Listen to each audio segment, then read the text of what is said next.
microphone for me there. For those who haven't already, the first and second levels of Sabbath school will be meeting in the back during this time if you haven't already gone. Pardon me real quick here. I want to echo my thanks to Maggie for that beautiful music. I have the utmost respect for anybody who can do special music. That scares the living daylights out of me. Speaking doesn't bother me, but man, to do something like that would scare me to no end. All right, there we go. So I knew they were going to be closed behind me, and you all might be staring at those, trying to pick out what you might get. So I went ahead and made a presentation today to try to distract you a little bit, hopefully. We'll see. And it's great to be back with you after our holiday season last week. In Revelation 20, verse 8 and 9, the scripture we look at very commonly, as we come during the Feast of Tabernacles, and especially coming down almost to the last great day, we see a momentous occasion. The end of time, if you will, the end of the timeline, the leading into the creation of the new heavens and new earth. But in Revelation 28 and 9, we see that Satan is one more time released from his prison, and he goes out and he gathers together with him an army called Gog and Magog, and they come and surround the city of Jerusalem, and in doing so, God sends down fire and destroys Gog and Magog, and then Satan is then cast in verse 10 into the lake of fire in the pit with the beast and the false prophet. It is the conclusion. It is the ending to that evilness. And we oftentimes read that scripture and we look at it because we focus on it's the destruction of Satan, isn't it? But it's the destruction of two things. Satan is destroyed, and this army called Gog and Magog, which is referenced a few times in the Bible, as we'll go through today, is also destroyed wholeheartedly on the face of the earth. And that's important. And I think it's important for us to look at. This has been a study, an area that I've looked into for a long period of time, and I find it very fascinating because this army of Gog and Magog that is present has existed really from the beginning of time, at least in the time that we know it. If we can trace them all the way back, going back to the time of Judah and Israel in the biblical times, that have always been a presence and had a presence in shaping history, in shaping minds, and in shaping the course of prophetic events. And they've always served one primary purpose, so that nations will know that I am the Lord. That is the purpose of this army of Gog and Magog, so that the people will know who and what God is. And we're going to take a chance, and we're going to go through, and we're going to look at this today and see how it is. And we're going to look at who Gog and Magog are. Secondly, we're going to take a look and see that how is it that they point people to help them to know God, to serve this purpose in this quote that you see behind me. And third, we're going to see why they are lumped in with Satan and they're destroyed in the end time, and why does they have to be utterly destroyed for that new heaven and that new earth to finally come down. So let's go back to the beginning. You see we've got a timeline. We're going to be working our way throughout all of history today in the next hour, or less than an hour, hopefully. So be ready. Pens are ready to write. Gog and Magog is not really a big mystery of who they are, and the church has been teaching the same thing, and honestly, even most evangelical literature identifies Gog and Magog as an army, a great horde of Russian and or Chinese descent that really comes out of the northwest aspect of the Holy Land. They're often referred to as this horde from the north. Now, today we call them Russia and China. If you were to read United Church of God's literature, that's what they would be identified on, and that's correct, but that's a modern construct. If we're going to look at them through time, the ideas of China and Russia are current countries.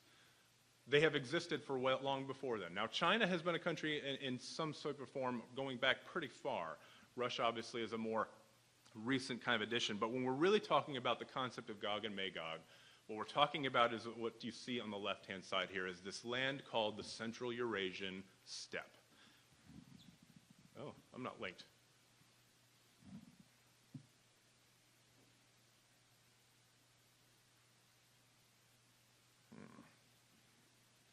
Oh, I'm buffering. That's not good.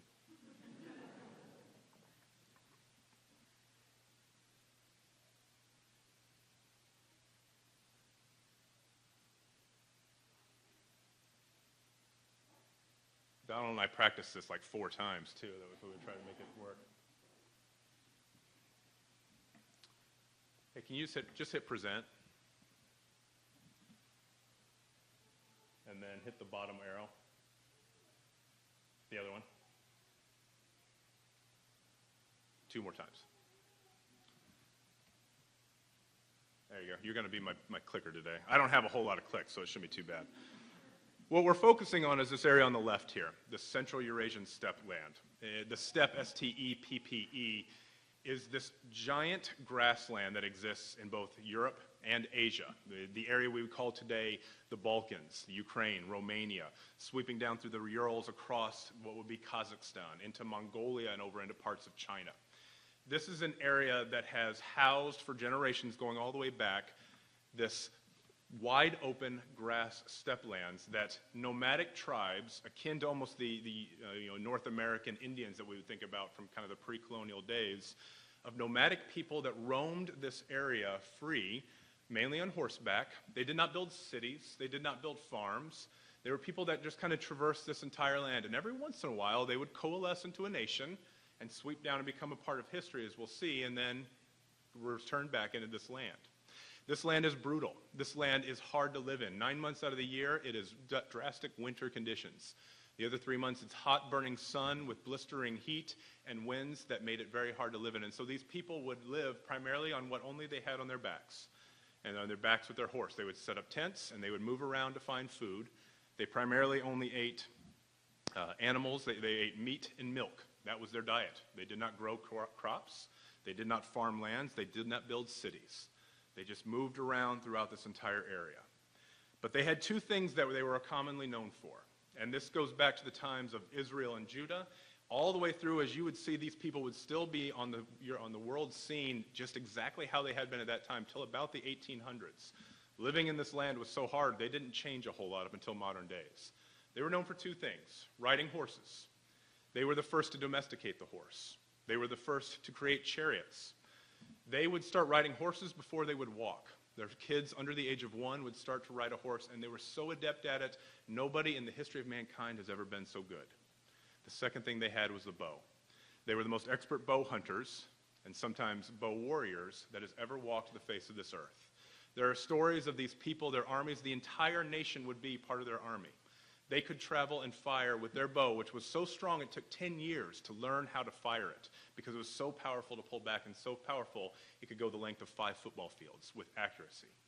They could fire over 10 arrows in 1 minute while riding at full speed on a horse, riding off to the side, shooting up underneath the neck of the horse, and hit a target 10 times out of 10 in a bullseye that big. They were exquisite hunters. They were exquisite warriors. And that is the aspect that comes because they were some of the most destructive people in the history of mankind. They were cruel. They were evil. And they would come down, and if you faced them in battle, you rarely lived to tell the tale. There is a concept in history that states, history is written by the victors. But what if one of the most mighty armies that has ever existed in the history of mankind for millennia didn't believe in writing anything down? These people were nomadic horse people. They didn't have cities. They didn't have teachers. They didn't believe in all that. They didn't write their own stories. And most of the nations that came in contact with them did not live to tell the tale either.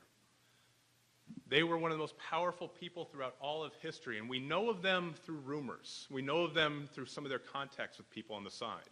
Look at how far that swath goes all the way over to China. There are historical accounts of the Chinese dealing with these people called the Xiongnu, which were a people of the nomadic horse tribes that would fight and deal in their land and come in and sweep into their places, and they were able to finally eject them, and then they built something that we all can still see today. It's the Great Wall of China. It was created to keep these people off their borders. The Greeks tell the tale of a mythological creature called the centaur, which was half man and half horse, and who carried a bow. And it came from their dealings with these people who came from their northern boundaries. The concept of the Amazonian princess, this warrior female who was so adept in battle, comes from another one of these nomadic tribes, whose only women were the primary battle holders in their society, and a woman couldn't get married until she had bested a man in battle and killed him. And there are stories of some of them who never would marry into their later ages, because they were never able to win on the battlefield. These people were destructive. They were able to wipe in and clean out, and then they would just leave. They would sweep in time through history, and then they would sweep out. And their stories and their aspects are some of the most powerful things we've ever seen. You can go. In Daniel chapter 2, we then get check. In Daniel 2, we get a prophecy where Nebuchadnezzar, as king, is given this vision, and he brings Daniel in, and through God's inspiration is able to see. And it's this powerful vision of the head of gold, the body of silver, bronze, iron, and clay going down. And it's God telling Nebuchadnezzar with Daniel's interpretation of what is going to happen from the great empires that would exist throughout his day. And he tells him in Daniel's, it will show this is going to be you, great king. You will be the head of gold, followed by the Persian Empire, the Greek Empire, coming down into the Roman Empire. And God is giving this vision and telling Nebuchadnezzar, but also the people who are in captivity there for a reason. There's 3 reasons for this specific prophecy. 1, God is telling his people that he is in control. He determines the timing and the course of the nations, when they rise and when they fall, and he sets the boundaries of those nations. He sets up rulers in accordance with his will, and he brings them down when he chooses. And he's telling Nebuchadnezzar, I will set you up, but there will be others after you, and I am the one who's in control. It's a good lesson for us to understand in the modern age as well. The second thing, the purpose of this prophecy, is that God is telling Israel that their existence has not been in vain. There is still a purpose for them. They play a role in the first coming of Christ, and they will play a key role in the second coming as well. We'll touch back on this aspect a little bit later. But the third thing that is the purpose of this prophecy is God's judgment is in his hands, and he does not hesitate to execute his righteousness. And Gog and Magog is what we're going to begin to see here, were a method by which he would go about doing that. Because none of these 4 empires that Daniel 2 talks about, that Daniel deals with throughout his entire prophetic aspect, none of them existed in a vacuum. He's talking about Babylon here in the first case, and Babylon could not exist until the most powerful nation that had existed for hundreds of years beforehand, that had always kept them in check, was destroyed. And so, what we begin to see is not just this timeline of the empires that we know about, because they all wrote things down, but we begin to see that they don't exist, and this timeline that Daniel tells us does not exist also without the ability of these people, these nomadic horse riders, this Gog and Magog armies from the north and from the west, would have to come down and set the stage. In 606, which is the time the book of Daniel is written in chapter 2, where Nebuchadnezzar is set up as the great king, just 7 years before then, for them to be able to do it, the Assyrian Empire had to be destroyed. Babylon wasn't strong enough to do that. Through history, they were never able to. They always would fight against them, and they couldn't do it. Assyria was a mighty, powerful nation of extreme wickedness and extreme temperamentality. They were cruel people. But God finally coalesced a group of people called the Scythians, who were a nomadic steppe tribe of people, these horse archers who would move around the area, and then one day they come down with another nomadic horse archer people called the Medes, who we'll know more about as we come into the Persians. And in 613, just 7 years before Babylon is set up, they came down and they destroyed Nineveh, and then all the rest of the great cities of the Assyrian Empire. And they didn't just destroy them, they wiped them out completely. To the point that 200 years after their destruction, the Greek philosopher and historian Xenophon will tell the story of a Greek raiding party coming through the land of the Tigris River, and they would come along this mighty city sitting out in the middle of nowhere, completely abandoned. The walls were massive, bigger than anything that existed 200 years in this day. And they look upon it and they ask, who would live here? Who was mighty enough to hold this land? They had never heard of the Assyrian Empire just 200 years later. Xenophon tells them of this story and what went on. The historian Sidney Smith in 1925, in a book that he wrote, quote, "The disappearance of the Assyrian people will always remain a unique and striking phenomenon in ancient history. Other similar kingdoms and empires have indeed passed away, but the people have lived on. No other land seems to have been sacked and pillaged as completely as Assyria." In 1 Samuel 15, God goes to Saul and he tells him, I want you to battle with Agag and the Amalekites because they are so cruel. I don't want you to take any prisoners. I want you to destroy them. Men, women, children, animals, everything. Take no plunder, take no items. I want this city destroyed completely. Now Saul wins the battle with God's help, but we know the story that he doesn't. They take gold and silver, and they leave some of the people alive, going against God's way of life. Gog and Magog and the people of these nomadic horse archers, they follow that principle to a T. And when they destroyed the Assyrian Empire, it never ceased to be again. And honestly, throughout history, most people didn't even know existed until we got to about the 1900s when they first started to discover some of these aspects from that time frame, because they were destroyed completely, and their cities were powerful. And so with their destruction, Babylon now is strong enough to rise up. So Gog and Magog were this counter force that exists to allow God's plan to happen. They are a force that God used to allow his plan to take effect. And so Babylon rises up and becomes mighty. It takes Judah off into captivity as God said they would. And for a long time, they had some of these nomadic horse people as friends of theirs. The Medes, as we mentioned before, which helped the Scythians destroy, were sitting on the northern part of what we call Iran now.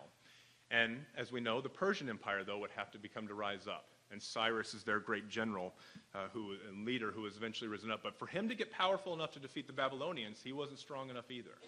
First, he had to conquer those Medes who were on his northern border and assimilate them into his own society. And so he goes to battle against the king named Astyages and incorporates them in. And now all of a sudden he's strong enough, and Persia is able to fight and defeat and go against Babylon themselves. Let's go to Isaiah chapter 13, because Isaiah has a prophecy about this very fact. Isaiah 13, if you could. Isaiah 13:1 says, "This is a burden against Babylon, which Isaiah the son of Amoz saw." In verse 4, it says, "A noise of a multitude in the mountains, like that of many people, a tumultuous noise of the kingdoms of nations, gather together. The Lord of hosts musters an army for battle." So God is calling this army. God is bringing these people together. "They come from a far country, from the end of heaven, the Lord and his weapons of indignation to destroy the whole land." Some translations call that his instruments of his indignation. As we drop down to verse 17, we see who he's talking about here is the Medes. The Medes were one of these Gog and Magog, Central Eurasian steppe people. But he calls them his weapons of indignation. "This is the army I will raise to destroy you, Babylon, because although I set you up, I am the one who is in control of history. I am the one who will take you down. And your actions have been judged, and they have been poor, and I will bring my weapons of indignation against you." And so God rises up. As we read down in verse 17, "Behold, I will stir up the Medes against them, who will not regard silver, and as for gold, they will not delight in it. And their bows will dash the young men to pieces, and they will have no pity on the fruit of the womb. Their eye will not spare the children. And Babylon, the glory of the kingdoms, the beauty of the Chaldeans' pride, will be as when God overthrew Sodom and Gomorrah." Complete and utter destruction. The same thing they did when they faced the Assyrians. They had no cities to take plunder back to. They didn't care about gold. What is gold and silver amassed to someone who has to carry everything he owns on the back of his horse? They have no need for gold or silver. They had no need for slaves. They had no need to leave anyone alive. They would do those things that Saul would not do, as we saw back in 1 Samuel 15. They would come in as the weapons of God's indignation, as the instruments of his tools, to destroy these people, and once again then set the course of history, allowing Daniel 2 to continue with the rising of the Persian Empire. Now, soon after his setting up, Cyrus, the king of Persia, who establishes the Persian Empire, is killed, once again chasing after one of these Gog and Magog armies called the Mazzakatai. And so he falls, and his son Cambyses takes over. And soon we come down to Darius I, the great ruler of the Persian Empire, who really sets them as one of the preeminent powers of the day. They become so large, they are undefeated. They move around and conquer everything they come in contact with. They are a massive army that has not been seen from to this day. But then at one point, Darius makes a foolish decision, one that has been made many times throughout history. He decides, I want to go up because I'm sick of these Scythians once again. They're still on the world scene. I'm sick of them kind of nitpicking a little bit along my periphery. I don't like them there. I'm going to go up and I'm going to wipe them out. Now, these armies were so difficult as it was when they came into your own land and fought against you and sieged your own cities.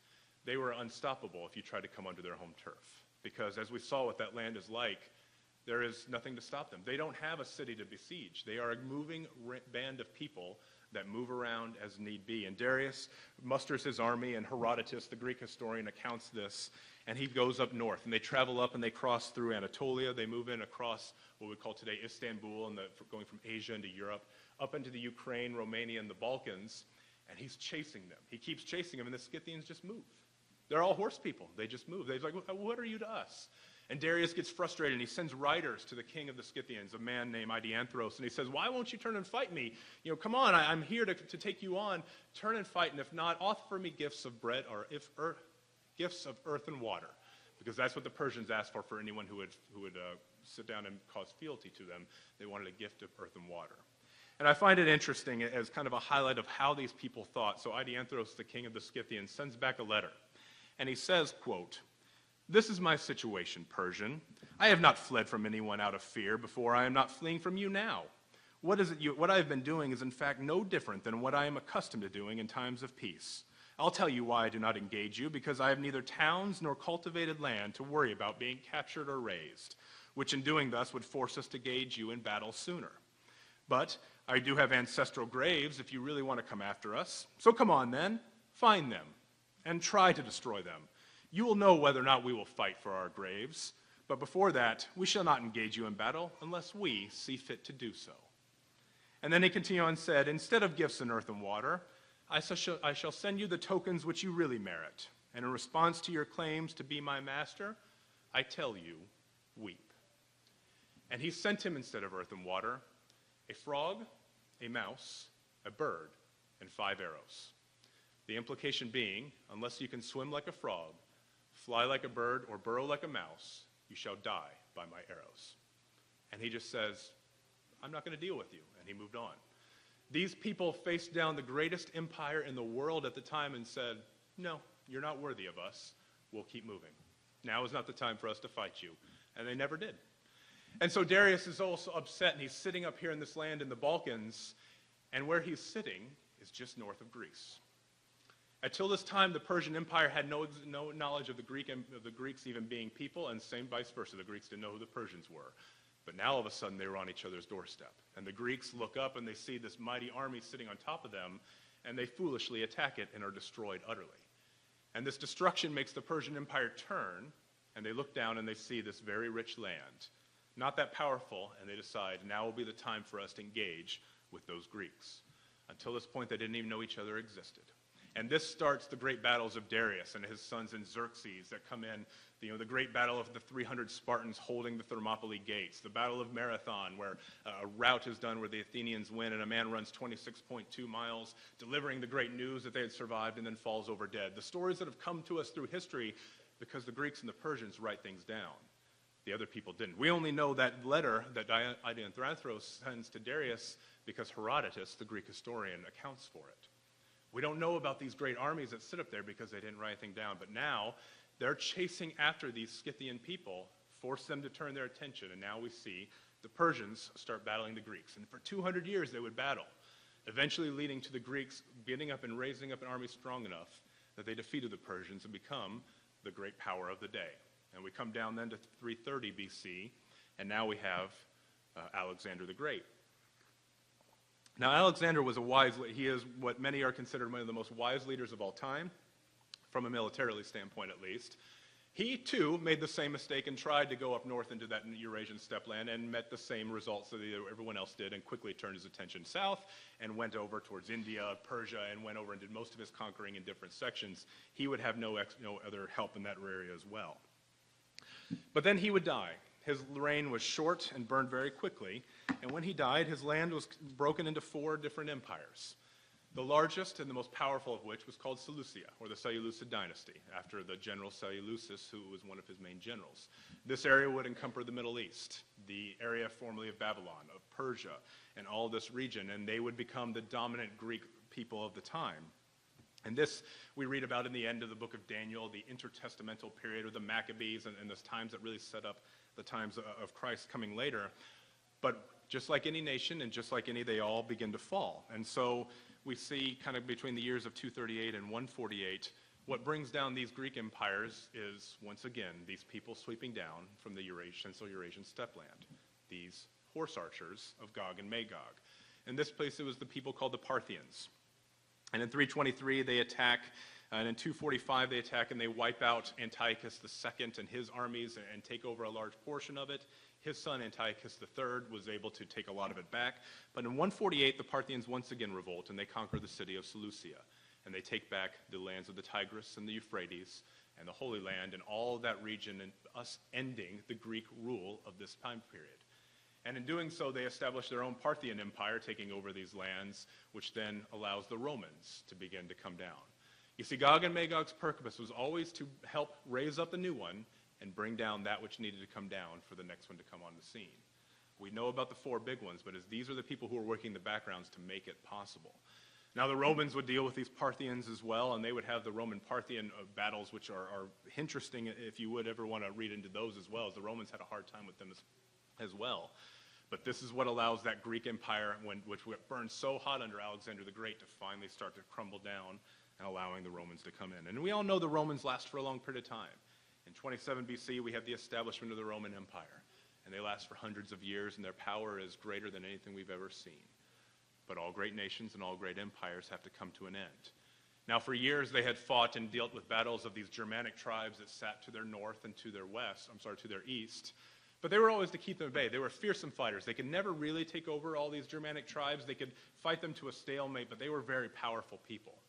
But then as we come into the 300s, a new group of people, and Attila the Hun comes onto the stage, sweeping in from the central Eurasian area through Hungary, through Romania. Hungary is named after the Huns, if you didn't catch that part. And Attila the Hun is so fearsome a warrior. These people come in, and they're fully tattooed. They would scar their faces as children. They looked disgusting, and they were cruel, and they were evil, and they were the biggest fighters at that time. And now all of a sudden, these big Germanic tribes that we think of who are afraid of nothing are falling like dominoes. First, he takes over the Alans. Then they defeat the Ostrogoths. And then the Visigoths, these strong Germanic people, drop their weapons and go running. And they run to the Roman Empire, who they've been fighting for generations, and they say, please let us in. Please grant us protection. We can't deal with these people. They're too powerful for us. And their ruler asks for asylum, if you will, for all their people on the western border. And the Romans let them in. They make them disarm all their weapons first, and they bring them in and assimilate them into the Roman culture. Well, unfortunately, they don't treat them very well, and all those Germanic people are now within their borders, these people they had been fighting for years, and they rise up, culminating in 378 in the Battle of Adrianople, which is considered the final nail in the coffin of destroying the Roman Empire. It was the Visigoths living within their own walls who destroyed them, but they're only there because Attila the Hun and his people, his Gog and Magog army, pushed them there because they were too powerful for them. And Attila the Hun would sweep up through Gaul, which is modern-day France, and Spain, and other areas, and take lots of other pieces and destroy the rest of the Roman Empire that was sitting off on the edges, and battle of all these places and destroy all of them, wiping them off, then eventually retreat back into the hinterland. And that brings us all the way through Daniel 2's vision. None of these nations exist or could continue on without it. Now, throughout, they didn't stop becoming a powerful force. I won't go through all of it, but we know there are 10 resurrections of the Holy Roman Empire that then exist afterwards. And many of them, if you were to look into them, really have a place, and they dealt with these same Gog and Magog armies. Charlemagne is established in 1800 as the first Holy Roman Empire. It's the second resurrection of the Holy Roman Empire that we look at, the 10 resurrections through time. Charlemagne is a Germanic tribesman of those Visigoth people. He's only as part of that Roman Empire because they were pushed there by the Huns. This is how, after hundreds of years after the defeat of Roman Empire and these dark ages where we don't have a lot of history, and then Charlemagne establishes himself, and now Rome goes from being an Italian state to a German state. And he has created Holy Roman Empire up in the city of Aachen, which is in modern-day Germany. We see in 1095 the Seljuk Turks, which were another army of this Gog and Magog, who come sweeping in and sack and go after Constantinople, the city in Byzantium at the time. This causes the leader of the time to ask for help of the Pope, and we start the Crusades. These Crusades start in response to these same actions. In 1258, Genghis Khan, and then later on his son, would come sweeping in. These were the greatest warriors of all time. If you were to consider even all these different people, these Gog and Magog armies, none were greater than Genghis Khan. And his army and horde comes sweeping down and sacks Baghdad in 1258 AD. Baghdad at the time was the most powerful city in the world. The Islamic countries of that area were the most powerful from an artistic standpoint, from a science standpoint, from a cultural standpoint, as well as a military standpoint. And they dominated the world. The Christian areas of Europe were nothing compared to them and could not stop their incursions and could not stop. They were so wise.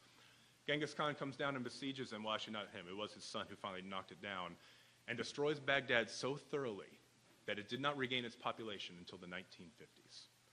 This was the greatest city in the world at the time, and it was destroyed to that same level that we read about of Assyria and Babylon. Nobody survived it. Even into the modern age, we see Napoleon invading Russia and getting stopped. We see Hitler 100 years later doing the same thing. Even the Princess Bride tells us of this premise. You don't get into a land war in Asia. How many of these great rulers didn't learn that lesson? And no one ever seems to have been able to do it ever since. So even the Princess Bride's prophetic. So we come through the course of human history. That's my quick 6,000-year look at human history and how it has been shaped by these people who have always existed on the periphery, who have always existed in the background, but we know of them, and we know of what they did because their results are what we know about. Their results are what we've lived with. But then we're going to see a change, and we're going to come to a new time because Christ is going to return. And the 6,000-year reign of man will change because the Lord, however, is a God of justice. And while the first 6,000 years were dominated by mankind, the nations were set up and brought down by God's will, many of the times at the hands of his agents. When Christ returns, he is going to be changing that culture. And so we transition ourselves into a times of Christ where we see now the largest prophecy of these people of Gog and Magog. And as we go to Ezekiel chapter 38 and 39, which both of these chapters are dealing with this prophecy against Gog and Magog. And where we're at from a standpoint now is we're at the beginning of the millennium. So the millennial time, Christ returns, the battle of Armageddon occurs, and people are wiped out. And I can only imagine the shell shock that is going to exist. I can only imagine there are going to be a lot of people who are confused. There are going to be a lot of people who have to learn. You know, if we go over it, before we go to Ezekiel, let's go to Isaiah 2. Because this kind of sets the stage of what we're going to be seeing and what it's like at this time. Isaiah 2:2, we have a song that we read about, we sing about this. And it says, "Now it shall come to pass in the latter days that the mountain of the Lord's house shall be established on the top of the mountains, and it shall be exalted above the hills, and all nations shall flow to it. And many shall come and say, Come, let us go up to the mountain of the Lord, to the house of Jacob. He will teach us his ways. And we shall walk in his paths, and out of Zion shall go forth the law." This early stage of the millennium, this, I don't know if it's some years, decades, or whatnot, soon after the establishment of this time, people are going to have to learn. They're not going to just know. They're not going to just be able to put away. Now, Satan's gone. His influence isn't there, but it'll be upon us and God's people to start to teach them. And they're not going to know what's going to happen, and they're going to have to figure, who is God? What is his purpose? Zechariah 14, verses 16 through 18, we always read about is the prophecy of that future time where Egypt, if they don't go up during the Feast of Tabernacles, won't get rain. There's going to be people who don't understand. The millennium won't just be brought in with Christ's second return and boom, everybody's going to be ready to go and everyone's going to understand what's going on. There's going to be a process of learning and of educating and of teaching these people, and they're going to need to learn who God is. And so with that, let's now go back to Ezekiel 38. And so we have this prophecy of this same time frame, these early phases, this early stage of the millennial rule. And Ezekiel 38, and we're going to jump through scriptures here instead of reading all of it because we have 2 full chapters of this prophecy. Ezekiel 38, verse 4 says, "I will turn you around and put hooks in your jaws and lead you out with all your army, horses and horsemen, all splendidly clothed." He's talking about Gog and Magog, and God's saying, I am going to lead you. So he is the one who is establishing these people. Once again, these are his agents of destruction, if you will. I am going to lead you. We'll drop down into verse 8.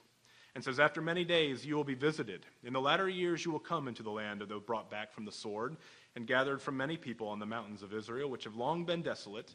And they have brought you other nations, and now all of them dwell safely." He's re-brought Israel back into Mount Sinai, or back into Jerusalem, and he's regained all of his people back. In verse 9, "And you will ascend," now talking of Gog and Magog, "coming like a storm, covering the land like a cloud, you and your troops and many peoples with you." And we drop down to verse 15. It says, Then you will come from your place out of the far north, and your many peoples with you, all of them riding on horses, a great company and a mighty army. And you will come up against my people Israel like a cloud to cover the land. And it will be in the latter days that I will bring you against my land, so that the nations will know me. And when I am hallowed in you, O Gog, before their eyes. Just like has been happening in history for 6,000 years, this great horde of an army on horseback with bows will sweep into this land. And for 6,000 years, whenever that happened, utter destruction came with them, and the people were afraid. Nobody ever wanted to face these people in battle, and now we're in this millennial period, and once again they are sweeping down and they are coming on. But we read on to verse 21, "And I will call a sword against Gog throughout all my mountains, says the Lord God. Every man's sword will be against his brother, and I will bring him to judgment with pestilence and bloodshed. I will rain down on him and his troops, and on many peoples who are with him, flooding rain, great hailstones, fire, and brimstone. Thus I will magnify myself and sanctify myself. I will be known in the eyes of many nations, and they shall know that I am the Lord." That is their purpose. He is going to bring this great army down so that these people can finally understand and know that I am the Lord. That is why they exist. That's why they have always existed. God gave Daniel a prophecy in Daniel 2. Well, he gave it to Nebuchadnezzar that Daniel tells him, and I am going to set the course of history for the next few hundred years. And he followed it through by using these people. And in this case now, he's going to bring them down. He's going to surround the people in Israel, and he will wipe them out. The Israelites and the people around there won't have to lift a hand. God will wipe them out in their very course and show them, see, I am the one who can raise them up, and I am the one who can destroy them. And now you know that I am the Lord. We see two main lessons, and I think two purposes from this prophecy that we read about in Ezekiel 38 and 39. The first one we find, the first reason is over in Ezekiel 39, verse 22, as God continues to elaborate through the prophet Ezekiel. Chapter 39, verse 22, it says, "So the house of Israel shall know that I am the Lord their God from that day forward." The first purpose of Gog and Magog in this prophecy is so that the people of Israel will know that I am the Lord. Remember, what was that second reason I gave for what the book of Daniel is Daniel is telling these people, we've all been taken into captive. The Assyrian Empire had wiped out the first 10 tribes. Babylon at this time had taken away the nations of Judah. But God still had a purpose for his people. God would still be a redeemer for his people, and I will bring them back. And here he's showing them, here, house of Israel, I am doing this because I am your God. Through time, the armies of these people, this Gog and Magog armies from the central Eurasian steppelands, have come sweeping down like a force, and standing in their way usually meant utter destruction. But if we drop down in verse 25 here and continue on, it says, "Now, therefore, thus says the Lord God, now I will bring back the captives of Jacob, and have mercy on the whole house of Israel, and I will be jealous for my holy name. After they have borne their shame and all their unfaithfulness, all which they were unfaithful to me, when they dwelt safely in their own land, and no one made them afraid. When I have brought them back from the peoples and gathered them out of their enemies' lands, and I am hallowed in the sight of my many nations, then they shall know that I am the Lord their God, who sent them into captivity among the nations, but also brought them back into their land, and left none of them captive any longer. And I will not hide my face from them anymore, and I shall have poured out my spirit on the house of Israel, thus says the Lord." He is bringing back his people. He is redeeming his people. He is bringing them back to a nation that has been not existed since going all the way back from before those prophecies we looked at the beginning. And the purpose of this is he's showing them, I am in control, and I am bringing you back, and I am now reestablishing you. God is showing he's in control, and he can bring an army to bear, and he can destroy it. The other lesson of this scripture is, let's go back to verse 39, or chapter 39 and verse 21 now. And he says, "I will set my glory among the nations. All the nations shall see my judgment, which I have executed, and my hand, which I have seen." And we read 22 just a second ago, said it's for the purpose of Israel.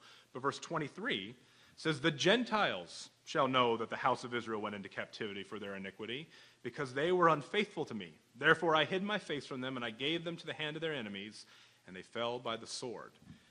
Not only is the nation of Israel going to be redeemed and brought back and shown that he is the Lord, but now the Gentiles will see it as well. Remember, we're talking about a new time here. Satan is bound. And now is the time to bring all the people together. And Israel is brought back into their homeland, but it's also for the Gentiles as well. He sets up Israel and promises them what he's been promising from the beginning. I'm giving you back your homeland, but Gentiles, you too can see my power. You too can see that I am the Lord. And you can see that what I'm doing with my people, and I'm inviting you in to be part of that as well.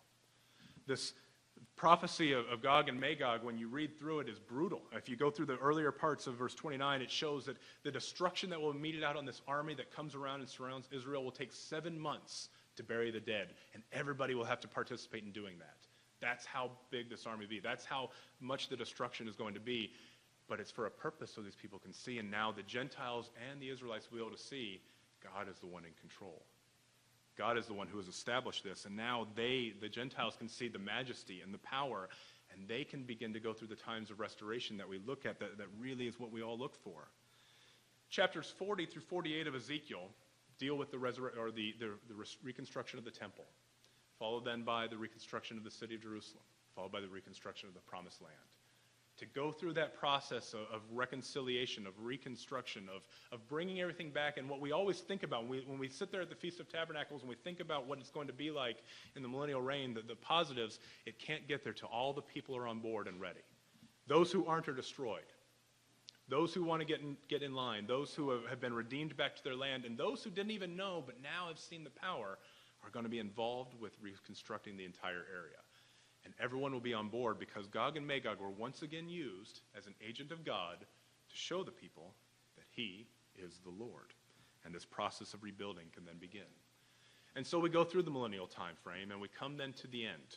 We come down to the end, and we'll go back to Revelation chapter 20 and the new heavens and the new earth. And so the millennial period has gone through. And now we're at the final installment of the story, the final judgment of Satan and Gog and Magog, where they're destroyed by fire. And we see from the beginning of history that when God shows how he would intervene and direct the course of nations, that the people in Gog and Magog have been an instrument this entire time in shaping the course of nations, of who will be raised up and who would be judged. When the culmination of history happens, which is what Revelation 20 and 21 is, that is the whole purpose of those two scriptures, is to show the culmination of what is to come next, of which we have just a brief glimpse.